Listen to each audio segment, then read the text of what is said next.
Queridos, nós temos diante de nós um desafio gigantesco, tá bom? Gigantesco. Se o capítulo 6 já foi difícil e nós gastamos muito tempo, esse capítulo aqui também é muito delicado, muito complicado. Para você comprovar o que eu estou falando, bastaria você ir para a internet e colocar lá assim, pregação Romanos 7.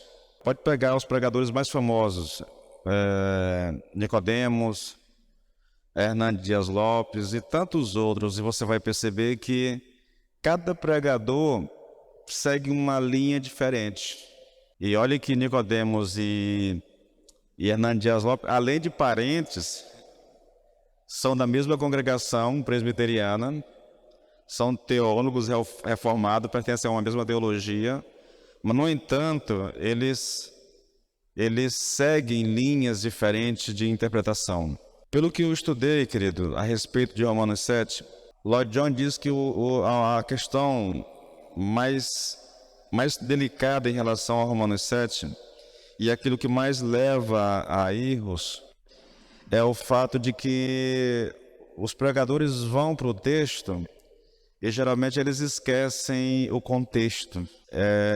Eles vão para o texto querendo identificar quem é a pessoa a qual Paulo está se referindo ali. E por causa disso, eles esquecem tudo mais. É complicado, irmãos, dizer isso, entendeu? Porque eu ouvi o Hernandes Dias Lopes falando porque são dois homens citados no texto. Um do 7 ao 12 e o outro do 13 ao 25, né? Para a maioria dos pregadores, só um homem, mas na ministração que nós vamos fazer, a gente vai ver dois personagens, mas o principal é o personagem do versículo 13 até o 25. Eu vi o Nicodemos dizendo que aquele homem ali não é um homem exatamente. Paulo usando os judeus, aquele homem é uma referência aos judeus, quando saíram do Egito, que eles não tinham a lei, e que Deus deu a lei depois, e eles achavam que a lei ia ajudar, e foi piorar a situação deles. Aí eu vi o Hernandes Dias Lopes, ele disse que aquele homem lá é Paulo, entende? E Paulo, no ápice da sua vida cristã, e aí ele defende, porque isso é um pensamento reformado, entendeu? De que aquele homem seja Paulo. E eu vou dizer que não, e vou tentar provar a vocês que não é Paulo, não está falando dele em si. Mas eu estou dizendo isso porque é um texto delicado, é um texto que vai requerer muita atenção, muita repetição. Eu espero que vocês tenham paciência com isso. Hoje eu vou abordar 3 versículos, porque Paulo aqui, ele lança a ideia principal, o princípio geral que ele vai abordar. Depois ele traz um exemplo daquilo que ele está dizendo, para só então ele começar a abordar o texto, entende? A ministração em si, o principal texto de Romanos 7 é o versículo 4. Dele se desenrola tudo mais, né? Porque ele lança o princípio geral, ele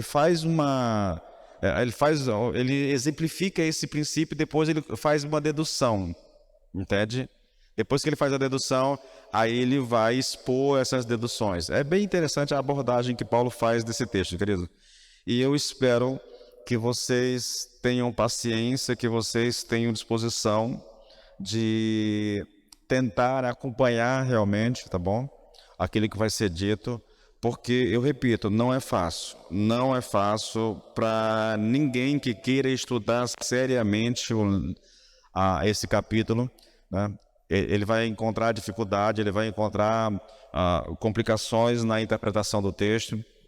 Então, é necessário e te dou até liberdade, leia o texto, ouça lá a pregação do Nicodemos, ouça lá o Hernandes Dias Lopes, depois você compara tudo, entendeu?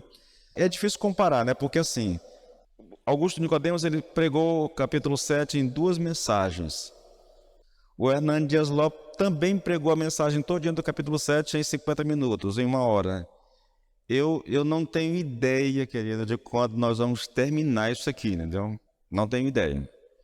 Eu garanto a vocês que menos de 4 meses não vai ser para expor isso aqui. E sempre pregações de 1 hora por baixo, entendeu? Para tentar entender o texto. Eu disse para um amigo meu, eu não sei se, por mais que eles tenham esse poder de síntese, né? É uma coisa assim absurda no Nicodemos e no Hernán Dias Lopes, muita experiência, né? Mas eu não sei se você simplificar demais ajuda o leitor, entendeu? No meu caso, eu não me satisfaço. Eu já ouvi a pregação dos dois e eu não me satisfaço nem um pouco, porque eu tenho um monte de questionamentos que eu teria que fazer, na verdade, para poder tentar entender. E é disso que eu quero tratar com vocês. A gente vai fazer uma abordagem onde a gente vai levantar perguntas, questionamentos e tentar trazer a resposta para que, de fato, a gente possa compreender, ou pelo menos tenha uma noção geral do que trata o capítulo. Dito tudo isso, querido, vamos ler o texto?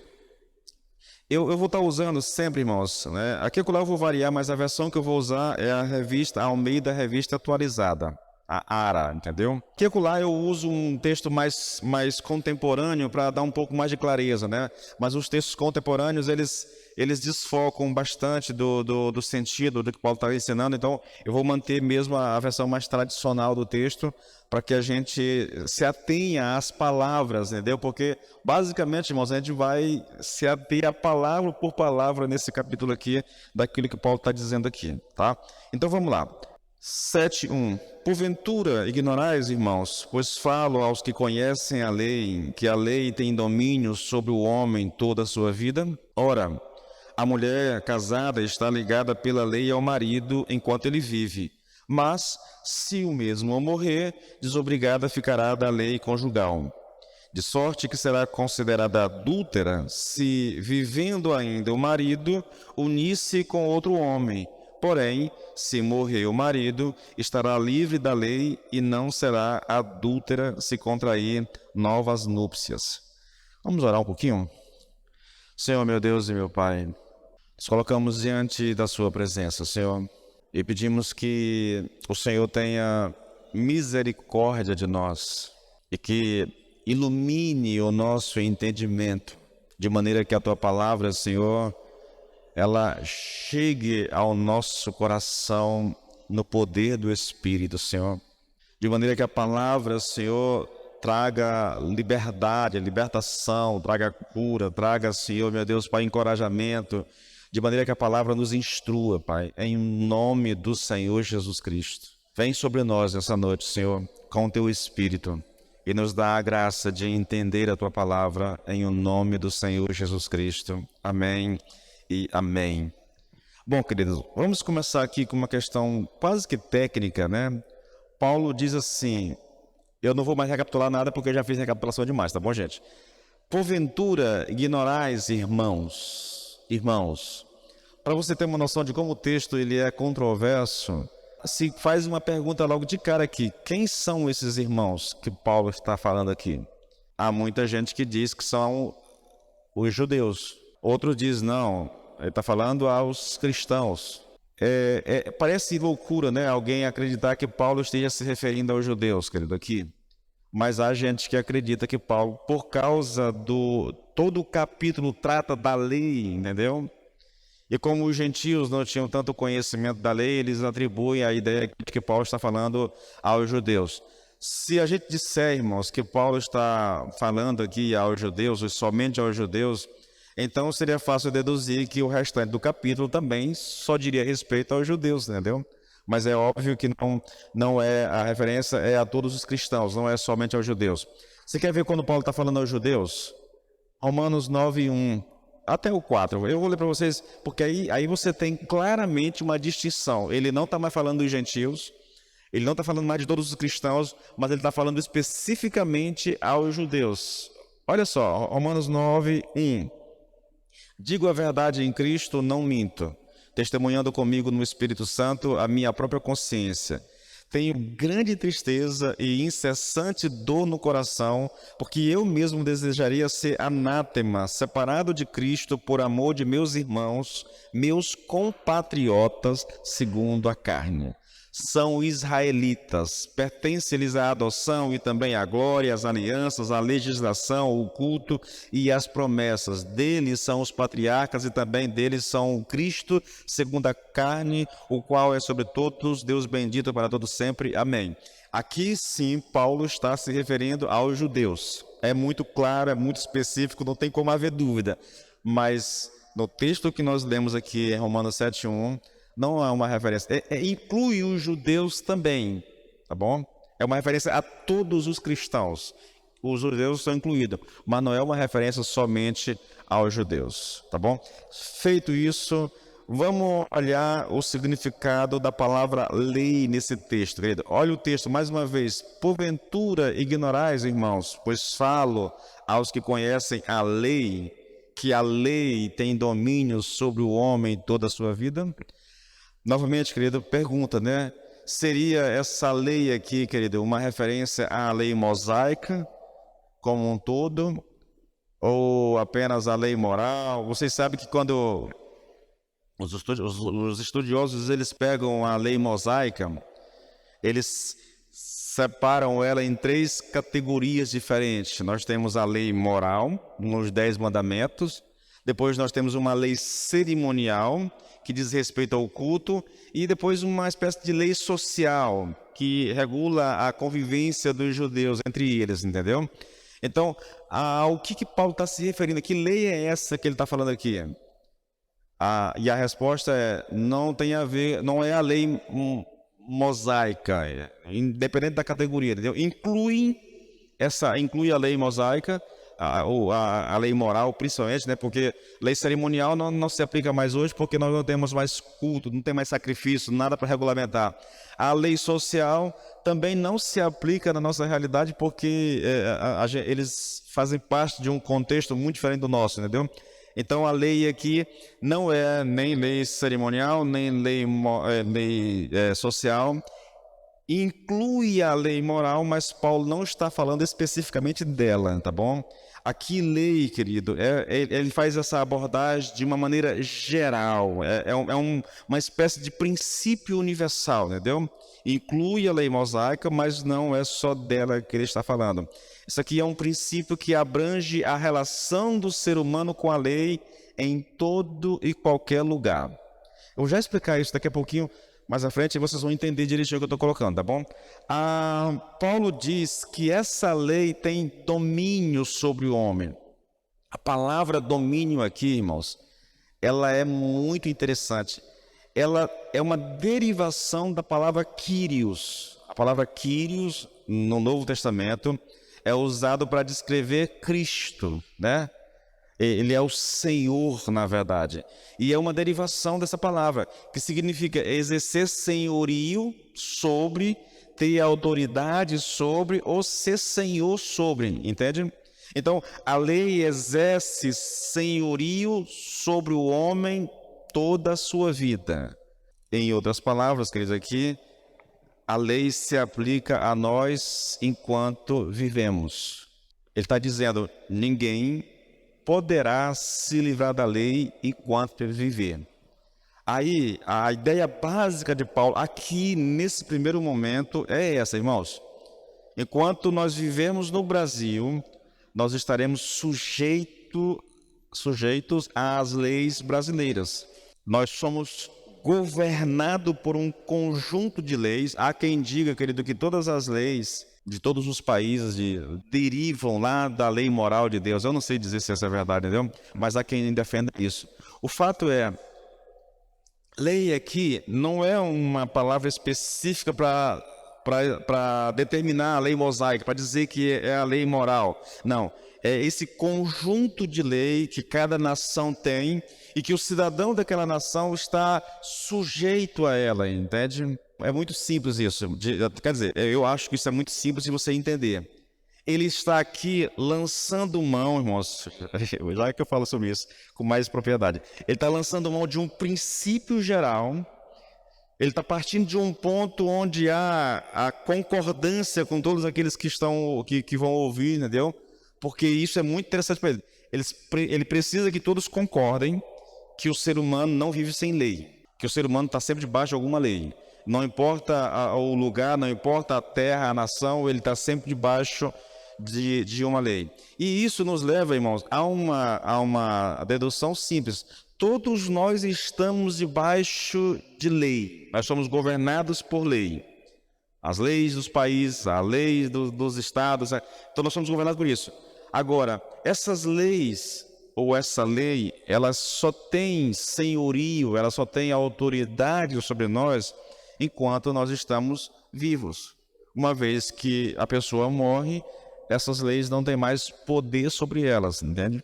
Então ele está aqui estabelecendo esse princípio geral, que ele sabe que é do conhecimento de todos e que todos concordam com ele, entende? Por isso que ele diz, olha, falo aos que conhecem a lei. Então, todo mundo concorda com isso, é um fato. Bom, essa é a ideia que Paulo quer estabelecer, irmãos. Ele vai partir de um princípio geral, entende? E ele vai pegar esse princípio geral, que é de conhecimento de todos, de concordância de todos, e ele vai depois levar essa ideia geral para algo muito específico, e que isso é o centro da abordagem que ele tem para fazer aqui em Romanos. Lembrando, irmãos, que Paulo está escrevendo esse capítulo aqui para responder, na verdade, alguns questionamentos que poderiam surgir na cabeça, principalmente dos judeus, quando a carta fosse lida na igreja de Roma. Ele está escrevendo essa carta para uma igreja que não foi ele que fundou, não foi ele aquele que lançou o alicerce. Os irmãos não cresceram, não nasceram em Cristo debaixo do ensino de Paulo, eram outras pessoas. Então, ele está escrevendo uma carta e ele vem trabalhando nessa carta aquilo que ele ensina. A pregação de Paulo é a justificação pela fé.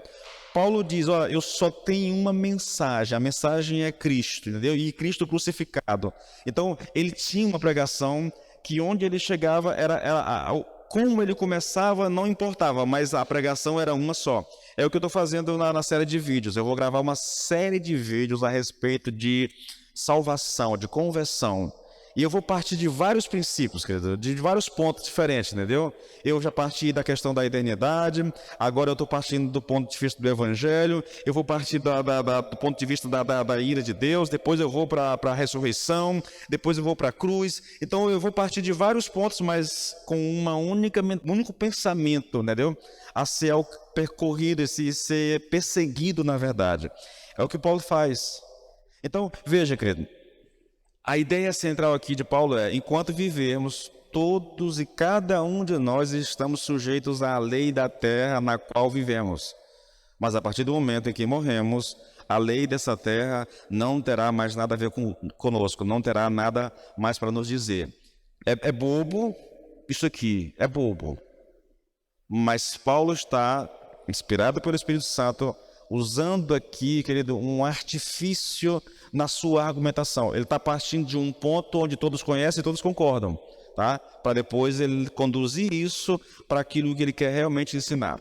Bom, uma vez que ele estabeleceu esse princípio, essa proposição geral, agora ele vai exemplificar ela. Versículo 2 e 3, irmãos. Ora, porventura ignorais, irmãos, pois falo aos que conhecem a lei, que a lei tem domínio sobre o homem toda a sua vida. Esse é o princípio, essa é a proposição. Agora ele vai exemplificar. Ora, a mulher casada está ligada pela lei ao marido enquanto ele vive. Mas, se o mesmo morrer, desobrigada ficará da lei conjugal. De sorte que será considerada adúltera se vivendo ainda o marido unir-se com outro homem. Porém, se o mesmo morrer, ou se o marido morrer, estará livre da lei e não será adúltera se contrair novas núpcias. Veja, querido, eu ouvi isso de alguém, eu realmente concordo. Se Paulo estivesse escrevendo isso hoje, talvez ele não usasse essa situação para exemplificar a sua proposição, tá bom? Por que eu estou dizendo isso, irmãos? Porque há muita coisa aqui que não se concordam mais, entende? Paulo diz que a mulher está ligada ao marido enquanto o marido vive. E vocês sabem que hoje na verdade hoje não, já faz muito tempo isso, né? Isso vem sendo questionado, isso já não tem muita serventia, né? E o pior, querida, é que Nem mesmo dentro da igreja isso hoje tem tanta importância como Paulo dá a esse texto, entendeu?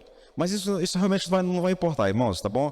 Porque para Paulo, para a época em que ele escreveu, essa aqui, querido, é a mais completa e perfeita ilustração do que ele pretende ensinar, do que ele realmente vai ensinar. Então vamos aqui, irmãos. Olha só, por que Paulo usa a metáfora do casamento? Por que ele usa o casamento como ilustração? Ele faz isso propositalmente. Ele não faz isso apenas por fazer, tá? Já disse, e para Paulo, essa aqui é a mais completa e mais perfeita ilustração daquilo que ele pretende ensinar. O ensino realmente, querido, a dedução desse princípio, dessa proposição, do exemplo que ele dá, vai ser detalhada no versículo 4, tá bom? Que nós não vamos entrar hoje, mas vamos aqui entender por que Paulo usou a ideia do casamento, irmãos, para exemplificar esse princípio. Em primeiro lugar, querido, ele salienta aqui com muita clareza a relação da humanidade com a lei de Deus por natureza e antes de sermos regenerados e de sermos colocados debaixo da graça. Então, esse princípio que Paulo está colocando aqui, ele é um princípio que só diz respeito a quem ainda não nasceu de novo, tá bom, gente? Tanto é, ele vai dizer lá na frente, nós morremos para a lei por meio do corpo de Cristo, né? E agora nós estamos casados com outro, que é Jesus Cristo. Então, essa ilustração aqui é uma ilustração que ela traz essa relação da humanidade com a lei de Deus, tá bom? Mas essa humanidade que não conhece a Cristo, essa humanidade que ainda não é salva. E ele usa essa metáfora do casamento para ilustrar essa situação. O ensino, querido, de Paulo aqui nesses versículos 2 e 3 é que a mulher que está casada, ela está sob a autoridade do seu marido. Ela está debaixo do poder e da direção do marido, entendeu? E o mesmo princípio é aplicado ao incrédulo. Ele está debaixo da autoridade, do poder e da direção da lei. Ele é um escravo da lei, na verdade. Eu quero que vocês entendam isso. Essa metáfora do casamento, ela não é aplicada aqui da mulher aqui com o marido, que o marido. Essa metáfora aqui não é para ser aplicada ao crente, mas é ao incrédulo, entendeu?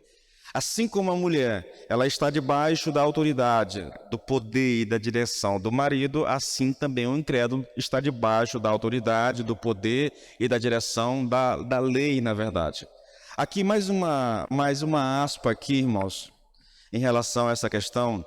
Eu sei, querido, que esse princípio que Paulo está ensinando aqui é muito criticado, na verdade, e até mesmo alvo de ataques muito sérios que vêm principalmente de movimentos feministas, entendeu? E dos adeptos desse movimento.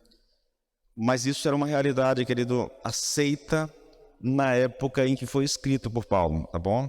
Eu também tenho consciência de que, até mesmo entre cristãos, né, isso não é muito aceito. A ideia de que a mulher está debaixo da autoridade do marido, do poder do marido, da direção do marido. Houve um período na história, querido, na Inglaterra, basicamente, né, a chamada de Era Vitoriana, junto com o movimento dos puritanos, onde muita gente abusou desse conceito bíblico de que a mulher ela está debaixo da autoridade do marido. Na verdade, eu cheguei a presenciar isso lá em Imperatriz, querido, de homens que nem crente eram, mas que conhecia as escrituras e usava as escrituras contra a própria mulher. Eu conheci um homem que ele não era crente e no domingo ele sentava na porta de casa, chamava os amigos, ia beber, ligava o som e ia beber, e ele dizia para a esposa: você não vai para a igreja, você vai ficar comigo aqui. Aí ele usa o texto bíblico para dizer: eu sou autoridade. Assim como conheci homens já idosos que maltratavam a mulher baseado nessa ideia de que o homem ele é a autoridade sobre a mulher, tá bom? Agora, mesmo que haja resistência nesses movimentos e até dentro da igreja, é importante entender, irmãos, e só para não ficar na dúvida, para o pastor está falando que isso é bíblico, mas cadê a referência, na verdade? Só 2 textos, irmãos, para deixar bem clara essa questão de que isso era comum na época de Paulo, era aceito na época de Paulo, tá bom? Gênesis 3,16 diz assim: E o Senhor Deus disse à mulher: Você terá muitas dores durante a gravidez, com sofrimento você dará à luz filhos. Apesar disso, apesar de ter dores, apesar de dar à luz os filhos com sofrimento, apesar disso, seu desejo será para o seu marido e ele a dominará. É ensino bíblico, irmãos. Ou então Efésios 5, nos versículos 22 até o 24. Mulheres, sujeitem-se a seus maridos como ao Senhor, pois o marido é o cabeça da mulher, como também Cristo é o cabeça da igreja, que é o seu corpo, do qual ele é o Salvador. Assim como a igreja está sujeita a Cristo, também as mulheres estejam sujeitas a seus maridos. Muitos homens, querido, na história, e é provável que ainda hoje façam isso, peguem um texto como esse aqui, e eles tratam a mulher com muita grosseria, na verdade, até com uma certa violência, achando que eles realmente têm o poder de mandar a mulher como se fosse um objeto na mão deles, um brinquedo, que eles fazem o que querem. Então, isso é uma interpretação muito, eu diria, maligna, querido, desse princípio, tá bom? Porque a ideia aqui é, assim como Cristo amou a igreja e deu a vida por ela, o homem também deve amar a mulher, irmãos. E, na verdade, esse texto aqui, se as mulheres soubessem utilizar isso aqui, o homem não faria o que faz, porque o que é exigido do homem aqui é muito mais severo do que é exigido da mulher, querido. Porque eu tenho que amar minha esposa como Cristo amou a igreja. Como foi que Cristo amou a igreja? Ele deu a vida por ela, entendeu? Então, as pessoas interpretam mal. O fato é, querido, que há sim na Bíblia a ideia de sujeição da mulher, entendeu? Diante do seu marido. É lógico que isso tem que ser tratado com equilíbrio, entendeu? Não é o nosso assunto, então não vou me ater a essa questão. Mas Paulo está baseando a sua metáfora numa coisa que é realidade na sua época, tá bom? Bom, irmãos, olha só, querido, essa é a primeira razão para o uso que Paulo faz da ilustração do casamento, tá bom? Ela nos ajuda a ver a relação universal do homem em pecado com a lei de Deus. Novamente, assim como uma esposa está debaixo da autoridade do marido, assim também toda a raça humana, aquela que não creu em Cristo ainda, ela está debaixo da lei também. Por isso ele usa a metáfora do casamento. O segundo motivo, querido, o exemplo do casamento, ele salienta o caráter impositivo dessa relação, homem e mulher, tá bom? Novamente, versículo 2. Por exemplo, pela lei, a mulher casada está ligada ao marido enquanto ele vive. Mas se morrer, o texto segue, né? Ela está livre. Quando Paulo diz, irmãos, que a mulher está ligada ao marido, ele usa um tempo verbal, que a gente chama de tempo verbal perfeito. Isso deve, e por causa desse uso do tempo verbal, nós devemos entender o texto como a mulher está permanentemente ligada ao marido, entendeu? A ideia é, enquanto ela estiver viva, ela estará ligada ao marido. Só a morte pode romper essa relação. É essa ideia, eu quero que você entenda isso.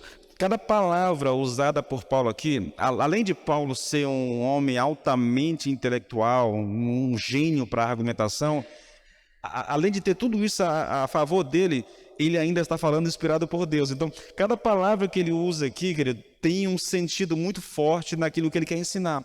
Então, quando ele usa essa palavra ligada, ele usa esse tempo verbal, ele está dando a entender exatamente isso. Enquanto a mulher estiver viva, ela está ligada ao marido. E só a morte pode romper essa relação. Vamos tentar aqui, irmãos. Eu sei que a gente pode pensar assim, querido, olha, há um contexto histórico, há um contexto cultural, há um contexto religioso que é diferente do nosso. Mas Paulo está falando aqui, querido, dessa relação, e naquela época, alguém, como aconteceu, e eu vou já ler o texto para vocês, alguém poderia questionar Paulo. Paulo, mas e o divórcio, Paulo? Como é que fica isso? Se hoje a gente questiona, né? Imagina, naquela época eles questionavam. E o divórcio? Porque foi exatamente esse questionamento que alguns fariseus fizeram para Jesus. Em Mateus 19, versículo 3 em diante, olha só, alguns fariseus também chegaram até Jesus, né, para provar. E aí eles questionaram Jesus: é lícito o marido se divorciar da sua esposa por qualquer motivo? Você percebe? Eu estou dizendo a vocês que essa ideia é uma ideia aceita naquela época, de que a mulher estava ligada ao marido, entendeu? Até que a morte o separasse. Que Paulo, ele parte desse princípio, né? Ele está usando essa metáfora porque para a época era apropriada, era talvez a metáfora mais adequada para aquela época. Mas aí a gente pensa assim: puxa, mas naquela época também não tinha divórcio? Tinha. Os próprios judeus estão aqui questionando Paulo com relação ao divórcio. Olha o texto, irmãos. Eu li o versículo 3, né? Agora, olha Jesus respondendo a essas pessoas. Jesus lhes explicou: não tendes lido que no princípio o Criador os fez homem e mulher e os instruiu? Por esse motivo o homem deixará pai e mãe e se unirá à sua mulher e os dois se tornarão uma só carne? Sendo assim, eles já não são dois, mas sim uma só carne. E, portanto, o que Deus uniu, não separe o ser humano, não separe o homem.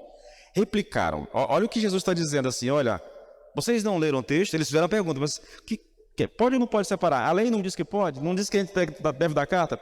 Aí o Senhor diz: olha, no princípio não era esse o ensino. Aí ele lança a mão lá de Gênesis, tá bom?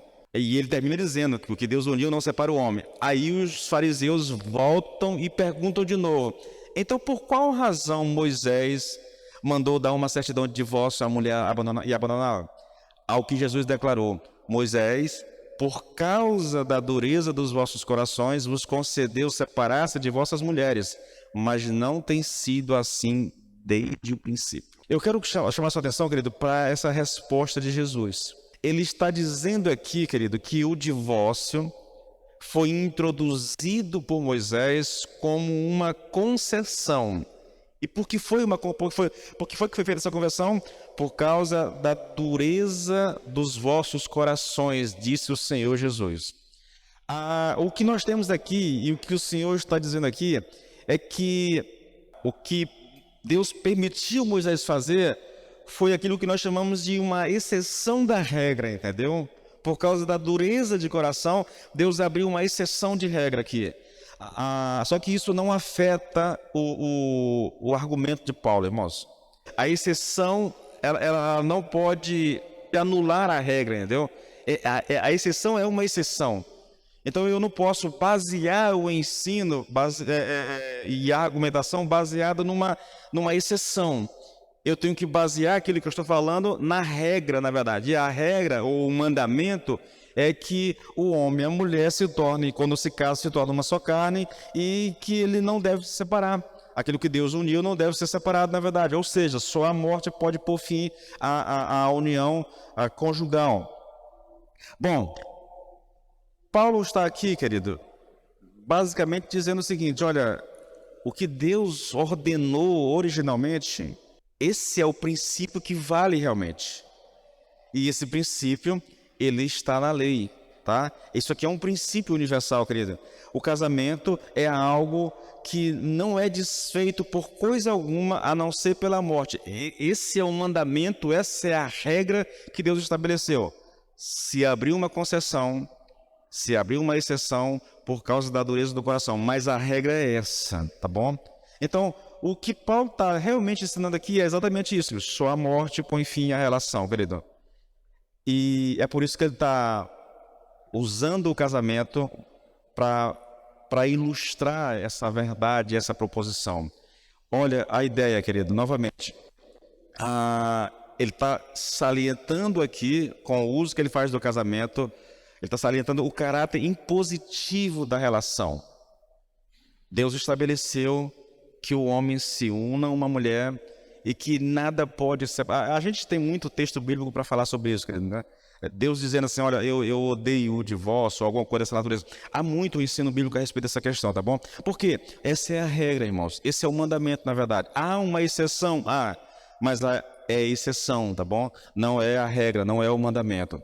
O terceiro motivo, querido, pelo qual Paulo usa o casamento para ilustrar esse princípio de que o homem está ligado à lei, a lei tem domínio sobre o homem durante toda a sua vida, é isso aqui, olha, o exemplo do casamento sugere a possibilidade de se entrar numa nova relação.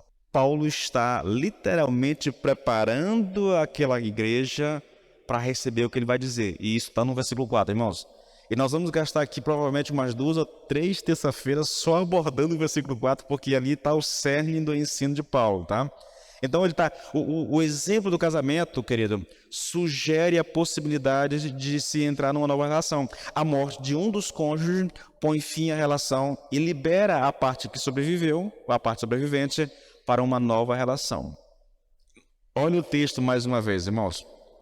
Por exemplo, pela lei, a mulher casada está ligada ao marido enquanto ele vive. Mas, se ele morrer, ela está livre da lei do casamento. Por isso, se ela casar com outro homem, enquanto o marido ainda estiver vivo, será considerada adúltera. Mas se o marido morrer, ela estará livre da lei e mesmo que venha a se casar com outro homem, não estará adulterando. Repito, essa é a regra. Esse é o mandamento original de Deus, entende? Por isso Paulo está lançando mão desse princípio. Só para que a gente tenha consciência, querido. Nós estamos falando demais de casamento, mas seria essa a preocupação de Paulo aqui, o casamento? Não, querido, de forma alguma. Ele está usando a ilustração porque ela talvez seja a melhor forma de exemplificar aquilo que ele vai ensinar. Entende?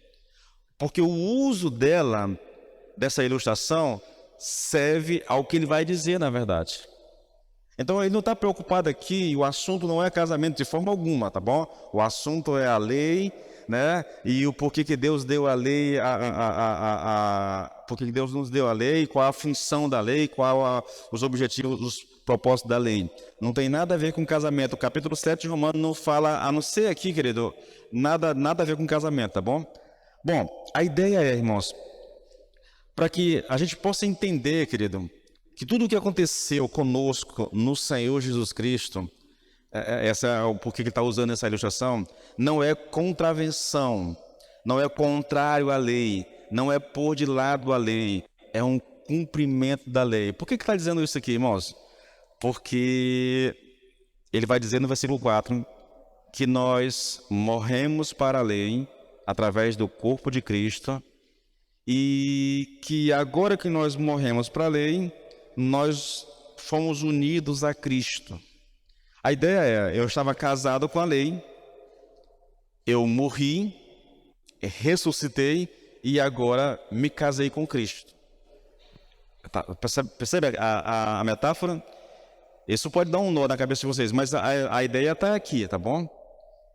Com isso, eu não estou quebrando a lei, eu não estou adulterando, porque a morte põe fim ao poder que a lei, à autoridade que a lei tem sobre a minha vida, entendeu?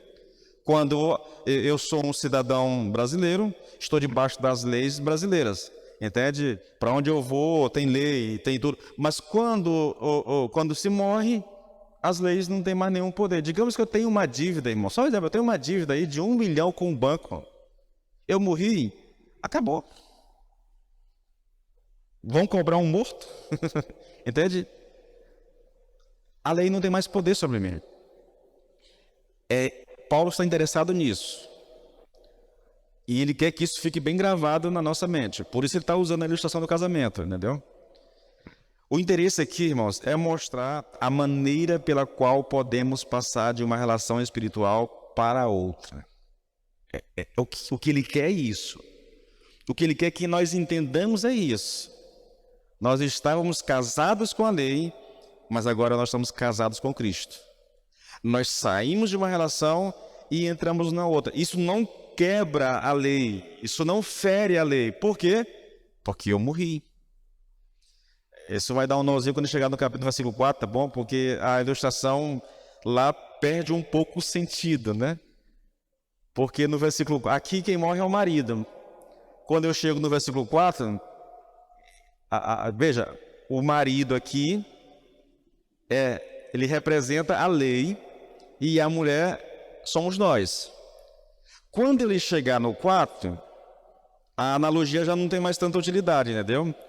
Lá no versículo 4, quem morre somos nós, é a mulher, não o marido. O marido não pode morrer, o marido é a lei não morre, entendeu? Mas ele está usando isso só para você entender, né? Que a morte põe fim a uma relação, que a morte põe fim a essa relação que nós tínhamos com a lei. A ideia toda é essa, irmãos. E ele disse isso lá em Romanos 6, versículo 14, me parece. Não estais debaixo da lei, mas debaixo da graça. São relações diferentes, entendeu? Eu estava debaixo da lei, mas eu não estou. Estar debaixo da lei, querido, significa estar casado com a lei. Estar debaixo da graça significa estar casado com Cristo. Eu estava numa relação espiritual com a lei, e aí isso foi mudado, e agora eu estou numa relação espiritual com Cristo. Eu não estou mais debaixo da lei. E o que ele está interessado é, olha, não houve, a lei não foi ferida, não houve nenhum tipo de contravenção, não foi quebrado nenhum princípio. Por quê? Porque o marido morreu. A mulher está livre para casar com quem quiser. Você vai aguardando essas... Quando chegar no versículo 4, a gente traz tudo isso aqui para uma explicação mais clara. O quarto exemplo aqui, querido, do porquê Paulo usou o exemplo do casamento, é que o exemplo do casamento explica como nenhuma outra ilustração pode explicar o objetivo dessa relação. Qual é o objetivo, irmãos? Versículo 4. Aqui está o texto que nós vamos gastar um bom tempo e que nós precisamos entender, porque não entender esse texto aqui, irmãos, significa não entender mais nada do que virá pela frente, tá bom? Agora vamos ler ele na íntegra, tá bom? Assim, meus irmãos, também vós morrestes relativamente à lei por meio do corpo de Cristo, para pertencerdes a outro. Você morreu para pertencer a outro, a saber, aquele que ressuscitou dentre os mortos, a fim de que frutifiquemos para Deus. O propósito supremo do casamento, querido, como Deus o estabeleceu, não era, irmãos, e aqui você precisa entender, querido. Olha só, repetindo o princípio, o exemplo do casamento explica como nenhuma outra ilustração pode explicar o objetivo dessa relação. Qual é o objetivo, irmãos? Onde Paulo quer chegar? O que ele está querendo realmente ensinar? Primeiro, ele vai dizer que nós morremos para a lei e nos casamos com Cristo, mas nós fizemos isso com um propósito. Não foi só morrer para a lei para casar com Cristo. Nós fizemos isso, e ele diz aqui, o versículo 4 diz assim, olha, a fim de que frutifiquemos para Deus. Queridos, essa é uma das coisas que mais a gente precisa compreender. Enquanto um homem, mesmo que crente, mesmo que salvo, enquanto um homem estiver numa relação com a lei equivocada, ele não poderá produzir frutos para Deus. Enquanto um homem achar que obras vão lhe ajudar na sua caminhada com Deus, ele não vai produzir frutos de verdade, entendeu? Só quando o homem ele é livre da lei, nesse sentido de que ele não é mais condenado por ela, ele não está mais debaixo do governo da lei, ele não está mais debaixo da autoridade da lei. Só quando isso realmente é compreendido pelo cristão, querido, é que ele pode produzir fruto para Deus. Sem isso, querido. Então, o propósito supremo do casamento, como Deus o estabeleceu, não era proporcionar a satisfação dos nossos desejos sexuais, dos nossos apetites sexuais. O propósito era gerar filhos, tá bom? E Paulo está usando, mais uma vez, a metáfora do casamento para nos ensinar isso. Vocês estavam numa relação e naquela relação vocês não podiam dar fruto. Na verdade, o fruto que vocês davam naquela relação, como diz lá o capítulo 6 de Romanos, era um fruto que dava para a morte. Eu li isso, eu preguei sobre isso aqui exaustivamente. No final do versículo 6, ele vai dizer assim, olha, enquanto vocês estavam numa relação com a lei, enquanto vocês estavam debaixo da lei, todo o fruto que vocês produziam dava para a morte. Era um fruto que conduzia à morte, não era um fruto que dava vida. Ele está dizendo basicamente a mesma coisa usando essa ilustração. E isso não é exagero, irmãos, dizer que o propósito supremo do casamento é filhos, é gerar filhos, entendeu? Quando você vai para a Bíblia, irmãos, isso é muito claro. Gênesis, por exemplo, quando você lê Gênesis 1:28, Deus diz assim, olha, Deus abençoou o casal e disse a eles, olha, sede fecundos, multiplicai-vos, enchei a terra e a sujeitai. A primeira coisa que Deus diz ao casal não é interessante isso? Sede fecundos, multiplicai-vos. Deus disse isso a Adão e Eva, irmãos. Eles pecaram. O mundo entrou em crise. Isso em Gênesis 3. Em Gênesis 6, o mundo está de perna para o ar. O mundo está vivendo uma loucura completa, a ponto de Deus destruir esse mundo. E aí a gente conhece a história, né? Deus salva lá Noé e a família. Quando as águas do dilúvio baixam e que Noé desce quando ele sai da arca, ele entra numa aliança com Deus e Deus faz uma aliança. E aí o que Deus vai para Noé lá? Multipliquem-se, povoem novamente a terra e exerçam domínio sobre ela. A ideia foi sempre essa, entende? Olha, querido, eu posso dizer a vocês, querido, que Paulo tem um interesse especial em realçar esse ponto aqui, pois ele sabe que enquanto estivermos debaixo da lei, né, casado com a lei, nós não poderemos frutificar para Deus. Somente nessa nova relação com o Senhor Jesus é possível dar frutos. Eu estou lembrando aqui acho que é João 15, né? Onde Jesus diz, olha, sem mim nada podeis fazer. Está falando de frutos também. Só é possível dar fruto, querido, quando nós estamos numa relação com Deus. Ele é a figueira e nós somos os galhos. Estamos conectados, recebendo da seiva, entendeu? Da árvore. Sem que nós estejamos nessa árvore, nós não podemos dar fruto. Só por meio da relação com Cristo se pode realmente produzir frutos. Esse é um ponto, querido, aqui muito, muito interessante, tá bom? Essa ideia da dissolução do antigo casamento, entendeu? Ele é muito importante na argumentação de Paulo. Olha o que Paulo diz, irmãos. Se o marido morrer, estará livre da lei do casamento. Ela estará livre da lei do casamento. E se o marido não morre, a mulher está ligada a ele. Então, para que haja uma nova relação, tem que haver morte. Tem que haver morte, entendeu? Na metáfora que ele usa, o marido morre. Quando ele vai fazer a aplicação disso, somos nós que morremos. Mas tem que haver morte. Para que essa união, essa relação seja dissolvida, alguém tem que morrer. Porque, de acordo com o ensino de Paulo aqui, só a morte pode pôr fim a isso, entende?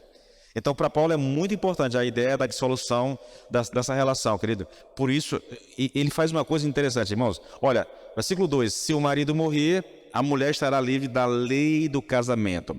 A palavra que ele usa aqui, irmãos, livre, é a mesma que ele usa no versículo 6 do capítulo 6 de Romanos, 6:6.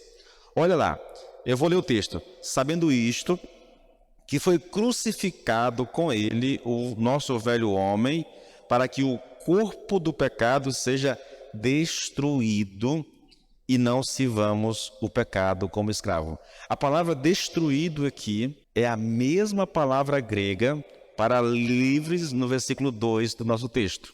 Está aqui, eu não vou nem tentar ler porque é muito esquisito esse negócio aqui. A palavra grega é a mesma. Destruído lá em Romanos 6:6 e livres aqui. Parece que não tem nada a ver uma coisa com a outra, né? Destruído e livres.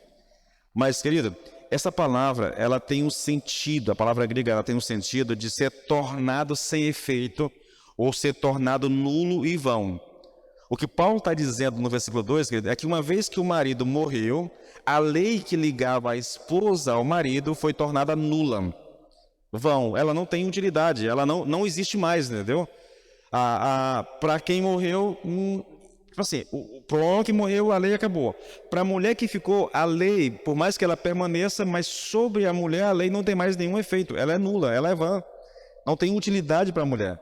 Porque ela só estava ligada pela lei ao marido enquanto o marido estava vivo. O marido morreu, a lei perdeu o poder sobre ela. Agora, essa mulher pode se casar novamente. E se ela agir dessa forma, se ela se casar novamente, ela não está desrespeitando a lei. Na verdade, ela está honrando a lei. Paulo está muito interessado, querido, que isso fique claro na nossa mente. Eu acredito sinceramente, irmãos, que é por não compreendermos isso. Qual é o ponto central aqui, querido? Só é possível mudar essa relação se houver morte. Que isso fique bem claro, tá bom? A morte põe fim. A lei tem poder sobre a vida do homem durante toda a vida do homem. Quando ele vive, a lei está debaixo dele, tem poder sobre ele. Morreu, a lei perdeu completamente o poder. Aí ele usa o casamento para exemplificar essa ideia. A mulher está ligada ao marido enquanto o marido está vivo. Mas se o marido morrer, a mulher está livre e ela pode até mesmo contrair um novo casamento sem que ela esteja quebrando a lei, desrespeitando a lei. Na verdade, se ela faz isso depois da morte do marido, ela está honrando a lei, na verdade, entende? E esse é o ponto.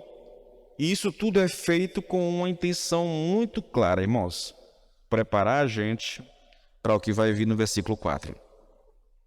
Vou ler mais uma vez, mas eu não vou ter como entrar nele hoje, tá bom? Porque senão vai ficar muito...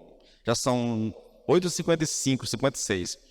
Assim, meus irmãos, agora ele vai fazer a aplicação do princípio que ele estabeleceu lá no versículo 1, tá? Qual foi o princípio? A lei tem poder sobre o homem quanto ele vive. Assim, meus irmãos, também vós morrestes relativamente à lei. Tá vendo? Nós morremos. E como foi que aconteceu isso? Por meio do corpo de Cristo. E com um propósito, para que vocês pertencessem ao outro, a saber, aquele que ressuscitou dentre os mortos. E isso com um alvo muito específico, a fim de que frutifiquemos para Deus. Esse é o texto, e a partir de... Tipo assim, ele faz essa aplicação, e uma vez que ele faz a aplicação, ele vai extrair duas deduções, versículos 5 e 6. Aí ele vai usar os versículos de 7 até o 12 para explicar o versículo 5, e vai usar o do 13 até o 25 para explicar o versículo 6. É um negócio simplesmente fantástico, querido. Para quem gosta de uma boa argumentação, eu sei que a gente não deve estudar movido só por isso, né? É a palavra de Deus. Mas para quem gosta de uma boa argumentação, nós temos aqui algo muito, muito interessante, tá? Então, para finalizar isso aqui e para deixar a gente na expectativa do que vai ser dito, Paulo lançou o alicerce e ele criou uma certa ansiedade na gente para que a gente compreenda o que ele vai dizer lá na frente, que é o versículo 4. E a ideia é exatamente essa. Aí ele começa a falar a nós, entende? Porque quando ele está se referindo à ideia da lei ter domínio sobre todo o homem, ou sobre o homem enquanto ele vive, ele está falando do incrédulo, na verdade. Agora ele vai abordar isso com uma perspectiva mais diferente. Ele vai falar que nós morremos para a lei. Já não é mais o incrédulo, somos nós cristãos. Mas isso vai ficar para a semana que vem, mano. Que fique bem claro para nós, querido. A intenção aqui, e Paulo não está preocupado aqui em quem é esse homem ou alguma coisa dessa natureza. O que Paulo está interessado é que o crente tenha consciência de qual é realmente o papel da lei dada por Deus, para que Deus deu essa lei na verdade, entendeu? E é lógico, a gente vai aprender ao longo da ministração aqui, queridos, talvez a gente se reconheça em muitas das coisas que vai aprender aqui, né? Por isso que o pessoal diz que Paulo está falando dele mesmo, né? Porque parece muito com... Irmãos, seja muito honesto consigo mesmo. Ouça isso, querido. Porque bem sabemos que a lei é espiritual. Eu, todavia, sou carnal, vendido à escravidão do pecado.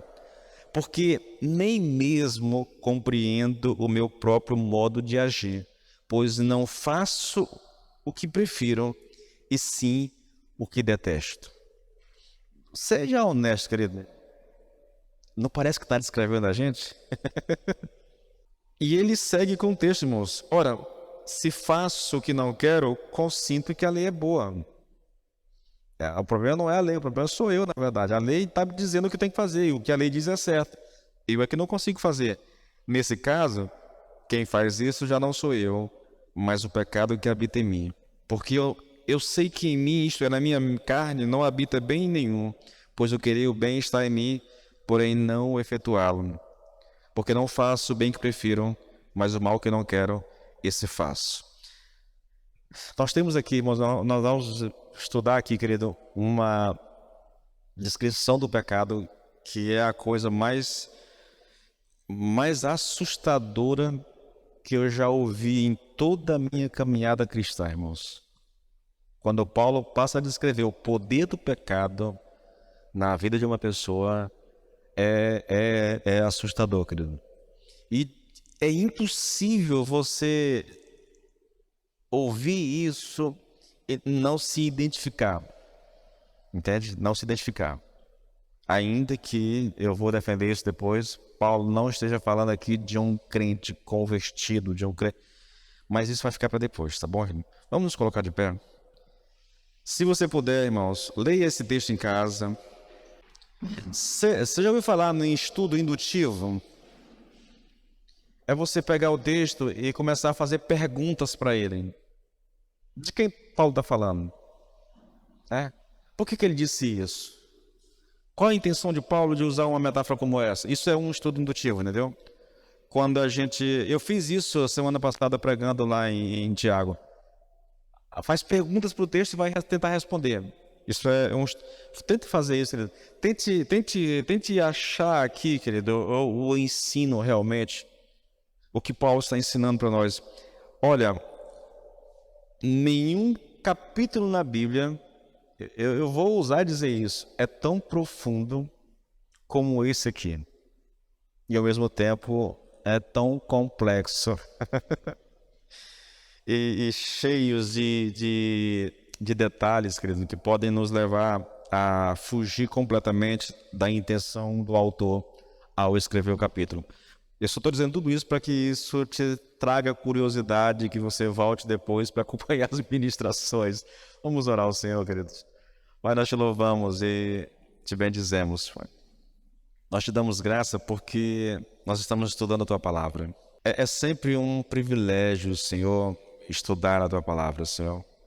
É sempre um prazer poder mergulhar em Tua Palavra, Senhor, e tentar extrair dela, Senhor, meu Deus, verdades que podem nos fortalecer, Senhor, nos capacitar para viver a vida cristã de uma forma que traga honra ao Teu nome.